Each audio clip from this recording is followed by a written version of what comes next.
সবাইকে আসসালামু আলাইকুম। আজকের ভিডিওতে আমরা একটা খুব সুন্দর জনপ্রিয় নাম নিয়ে আলোচনা করব। সে নামটা হচ্ছে তানিয়া। তানিয়া আমাদের অনেকেরই প্রায় বাড়িতে থেকে থাকে। তোমরা এই ভিডিওতে এসছো মানে থাম্বনেল টাইটেল দেখেই এসছো। তানিয়া নামের অর্থ আর ব্যাখ্যা নিয়ে আজকের ভিডিওতে আমরা একটু কথা বলবো।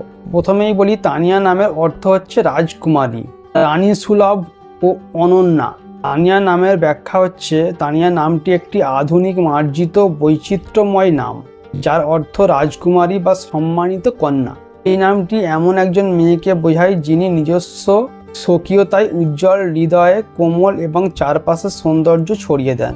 তানিয়া নামটি বিভিন্ন ভাষায় ব্যবহৃত হয়। ফার্সি, উর্দু, রুশ, ল্যাটিন উৎসে ভিন্ন ভিন্ন অর্থ থাকলেও দক্ষিণ এশিয়ার একটি জনপ্রিয় মুসলিম মেয়েদের নাম হিসাবে কিন্তু প্রতিষ্ঠিত হয়। এই ছিল তানিয়া নামের সুন্দর অর্থ ও তার ব্যাখ্যা। যদি আপনারা কোনো বিশেষ নামের অর্থ ব্যাখ্যা জানতে ইচ্ছা হয়, অবশ্যই আমাদের কমেন্ট করবেন। আমরা সেই মতো একটা ভিডিও কিন্তু আপনার জন্য বানিয়ে দেবো। আর আপনাদের সুবিধার্থে বলে রাখি, আমরা এই চ্যানেলে শুধুমাত্র নাম, সুন্দর সুন্দর নাম, তার অর্থ ব্যাখ্যা নিয়ে হাজির হই। তাই অবশ্যই আপনাদের কিন্তু চ্যানেলটাকে সাবস্ক্রাইব করে নেওয়া দরকার। যারা সাবস্ক্রাইব করেছেন অসংখ্য ধন্যবাদ। দেখা হচ্ছে পরে আবার একটা সুন্দর নামের ভিডিও নিয়ে।